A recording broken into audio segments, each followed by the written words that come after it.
This happened on a late Thursday night in early June of 2019, while I was driving back to my little rental outside of Kingman, Arizona, after a 12-hour shift at the warehouse. I had driven that stretch 100 times, headlights cutting the same two-lane blacktop, the desert air smelling faintly of creosote and hot metal. Everything felt normal until I took the mile-long curve past the sandpit and saw a light hovering over the mesquite like it did not belong to the road or sky. I slowed without thinking, pulled onto the gravel shoulder, and killed the engine because the silence around me suddenly felt important. I was not afraid at first. I was only drawn, like curiosity had a physical pull. The light was a perfect sphere, soft-edged and steady, a pale amber that did not glare but seemed to glow from within. It cast no clear shadows. I remember the wind on my face, the gritty taste of dust, the distant hum of a semi on the highway like an insect.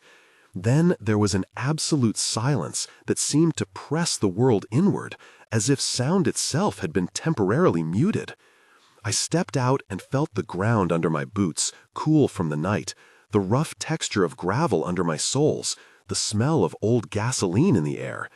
I took out my phone to film, my hands shaking in a way that felt more like disbelief than fear. I recorded a short clip where I whispered, "What is that?" and then nothing else until I woke up in my driver's seat with the engine off, the clock on my dash flashing a time 2 hours later than I remembered. 2 hours simply vanished. My neck ached as if I had slept in a twisted position. My first reaction was panic that had to be stifled into practical steps. I grabbed my phone and found a video I did not remember making, a shaky close-up of my face in the dark saying, "I am here. Please tell me you can see this." And then a 3-second frame of that amber sphere. I promised myself I would tell the full story, show the clip, explain the calls I made that night, the conversations with my wife Sarah and my brother Mike, the doctor visits, and why I stopped driving that road at night forever. If you have ever felt the weird weight of waking up with missing hours, share that in the comments so we can see if I am alone in this. The minutes after the event felt like a film played with the wrong timestamps. I remember dialing Sarah when I finally stopped trembling. In the call, I said, "Something happened. I do not know how to explain it." And her voice on the line was immediate and practical. "Are you okay? Where are you?" she asked. "I am on Old Route 9 by the sand. There was a light. I think I blacked out." "Stay there," she told me. "I am coming." She arrived in 15 minutes with her headlights cutting through the dusk. We stood by the open trunk and talked in low, hurried sentences. "Show me the video," she said, handing me a flashlight and wrapping her sweater tighter. I replayed the clip and we watched the shaky face and the sphere. She touched my arm and said, "This is real. We are going to call someone." I said, "Call who? The cops? A scientist? Someone who will not laugh?" She said, "Call who you want. I will call Dr. Patel. I do not want you driving alone tonight." We argued quietly about calling the police, and then Officer Ramirez from the Kingman station arrived. He was polite, skeptical, but attentive, taking notes and asking measured questions. "Did you feel anything else? Any smell? Any sound like a hum?" he asked. "It was like the air was holding its breath," I answered. The dialogue with Ramirez extended into 5 exchanges where he asked about fuel leaks, about lights from the base, about aircraft. I told him there was no smell of burnt electronics, no distant aircraft, only a sense of time missing. Ramirez promised he would log the report and check patrol cameras near the highway, but warned that in rural areas there are rarely continuous feeds. The discovery of that unremembered video is where I pause and ask you to write in the comments if you have a similar clip or memory. If you have been through time loss, type "I lost time" and a line about where and when. That thread in the community can help us learn if this is an isolated episode or part of a pattern. After that first chaotic night, I found out I was not the only one in that area with a story. The next day, I went to the diner to talk to Jenna, who runs the counter, a woman with a quick laugh and a slow way of telling things. She said, "You are not the first to say something like this. 2 years ago, Carlos, who runs the gas station, saw a flash over the old airstrip. Carlos described a different kind of glow, more like a needle of blue light that accelerated and vanished. I met trucker Tom at the bar later, and he told me when he drives through at dawn, he sometimes sees lights that move with impossible speed. There was Linda, a local ufologist, who sent me a file of 5 accounts from neighbors and long-haul drivers. I spoke with Pastor Aaron, who had an elderly parishioner named Ruth, telling of a time in the 70s when strange lights hovered over the valley. Officer Ramirez checked motion sensors near the military training area and found nothing conclusive, but filed the report as suspicious. Dr. Patel, the family physician, examined me and said he would run tests to rule out seizures or sleep disorders. I visited the county post office and overheard 2 men, Steve and Miguel, talking about a base nearby running night exercises. Each of these people had specific reactions. Jenna touched her lip when she remembered. Carlos rubbed his temple. Tom lowered his voice as if making the story a confession. Linda emailed me documents and included an old news clipping about a light caught on a dashcam in 1998. The area smelled the same in every retelling, that dry desert dust mixed with motor oil, a recurring sensory thread. The sense of connection between reports made me feel part of a larger pattern, and at the same time more unsettled that none of the explanations fully fit. I began to keep a list of names, dates, and durations. The pattern suggested spheres or lights that hovered, sometimes accelerated without sound, often associated with a sensation of time altered or a physical fatigue after the encounter. My own backstory matters in how I processed all of this. I grew up in a blue-collar household in Tucson, the son of a plumber and a school aide, playing in the washes and learning to be practical. My childhood was an education in resilience, fixing things and not making scenes. In high school, I studied mechanical technologies and later moved north for work. My youth was built on nights driving to second jobs and the comfort of routine. A formative episode occurred when I was 18. I woke up at the edge of a desert wash with no memory of the last 3 hours. My truck parked in a ditch, and a sunburn on my forearms as if I had been outside all night. I told that story to very few people because it sounded crazy, and because my father taught me to keep certain things private. That pattern of private oddities made me both skeptical and open to other explanations. In my 20s, I had a close friend named Marcus who worked in avionics and joked that anything that performed like that had to be military tech. In my 30s, I married Sarah and learned to trust a partner who asks hard questions. By the time the sphere incident happened, I had built a life that valued evidence and explanation. I have always preferred concrete answers to speculation. That is why I went to Dr. Patel and why I recorded everything I could. My current status is that of someone disturbed but trying to remain rational. I work the same job, but I stopped taking the late shift that forces me down Old Route 9. I told Mike about it, and he has been supportive while insisting I keep a log of any odd sensations. Those 3 or 4 paragraphs of personal history explain why I reacted more like an investigator than someone losing their mind. The investigation phase became a small community project with names and actions. I asked Officer Ramirez for the patrol job logs. He read them to me slowly and said, "We had a report at 2:15 and another at 2:47, but the times are messy." I met Dr. Patel for tests, and we had a longer conversation in a clinic smelling of antiseptic and coffee. "Have you ever had migraines with aura?" he asked. "Not like this," I answered. "Any blackouts before?" he asked. "Just that one when I was 18, I said. He ordered an EEG and a sleep study.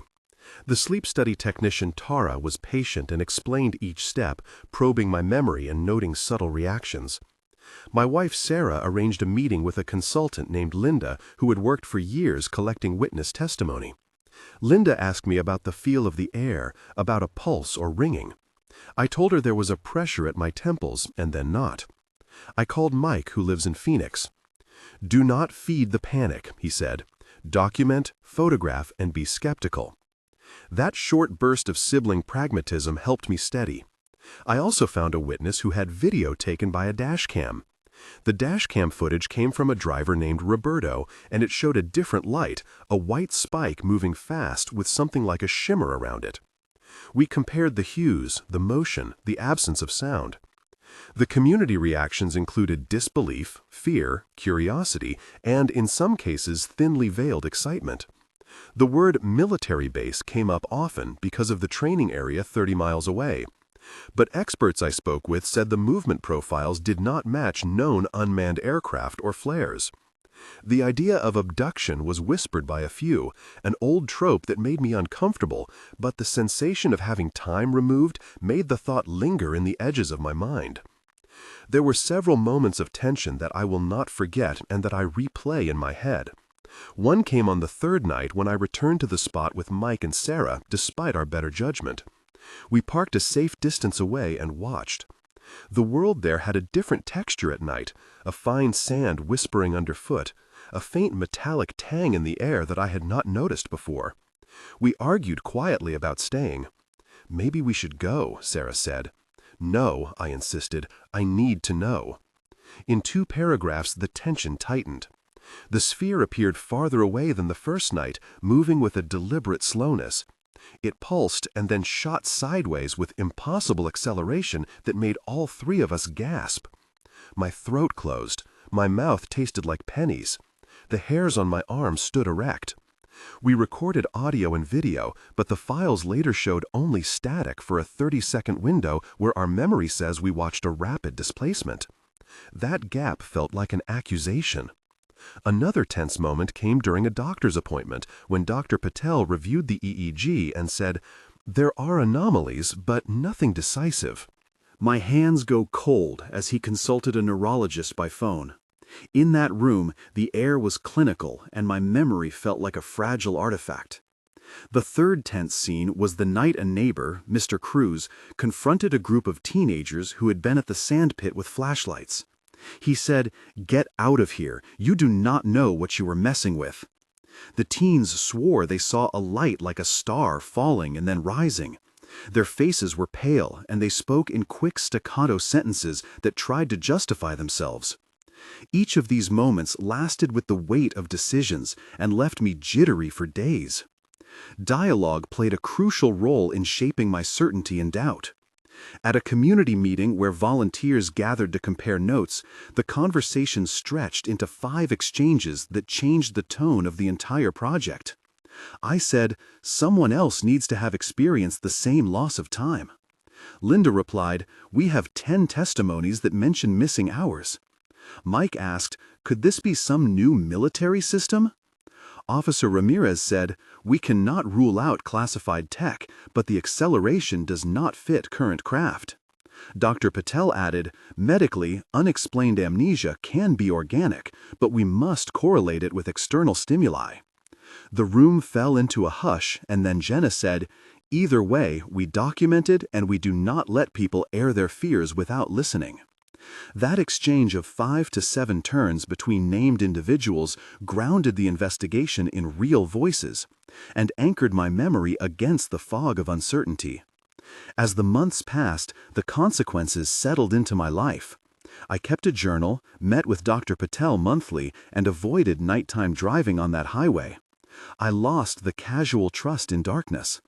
I also gained a strange community of witnesses who traded stories and recordings. People like Steve, Miguel, Roberto, Linda, Tara, Officer Ramirez, Dr. Patel, Jenna, Carlos, Tom, and Pastor Aaron became not just names, but actors in a network that tried to make sense of the phenomenon. I went in for 2 sleep studies and an MRI, which showed no tumors but some irregularities that neurologists could not fully explain. I kept replaying the shaky video on my phone and sometimes felt a rush of panic followed by a steady determination to gather more evidence. There were legal and social consequences. Sarah and I had tense nights where she asked if I would ever be the same, and I had to explain that I did not know. Mike organized a family meeting where he suggested we consider moving closer to town if these events escalated. My employer allowed me a shift change and suggested counseling. The community sometimes treated us like a curiosity, but others reached out privately to share similar experiences. The word skeptic came up often because public discourse requires caution. I tried to balance openness with restraint. 1 month after the incident, I began to see patterns and to feel. The acute aftershocks fade into a cautious vigilance. I still woke to the phantom weight of 2 missing hours from time to time in my dreams. I checked my phone more often. I made an appointment with a neurologist who ordered an ambulatory EEG and prescribed cognitive exercises. I avoided the road at night entirely and took a day job temporarily to shift my routine. Conversations with Sarah became more intentional and less reactive. We spoke about safety, insurance, and whether to tell our neighbors everything. By the 3-month mark, the community archive had grown to 25 reports, 3 dashcam clips, and a handful of grainy cell phone videos. Linda compiled a timeline that correlated some of the sightings with training dates at the base, but also left many instances unexplained. I attended a local meeting hosted by an independent investigator who suggested electromagnetic anomalies could cause memory gaps. I felt torn between fear and the comforting structure of inquiry. 6 months later, I had a follow-up MRI, and everything remained stable medically. I had joined an online group where people shared similar stories, and the exchange of details helped me sleep better. I had kept the video safe and shared it with a trusted journalist who agreed to anonymize the evidence. The practical changes were obvious. I moved my commute, I now carry a recorder and a backup battery, and I check in with Sarah more often. The emotional changes were quieter. I found myself more aware of the sky at night, more likely to notice small discrepancies in routine, and less certain that our world is fully understood. Looking back, I can state a few things with personal conviction. First, I truly believe I experienced something that did not fit a simple explanation. The video is real, the witnesses are real, and the time loss is a fact in my life. Second, I do not claim to know if it was military, natural, technological, or something else. I remain open but skeptical, willing to consider medical causes, classified exercises, and anomalies in perception. Third, the episode changed my habits and my sense of safety. I now treat certain roads and nights differently, and I am more vigilant around unexpected lights. The question that lingers is not whether the phenomenon exists, but what our collective reaction should be. If you have ever seen a light that hovered, a sphere that accelerated without sound, or you have experienced missing hours, please tell us in the comments with a short note about when and where.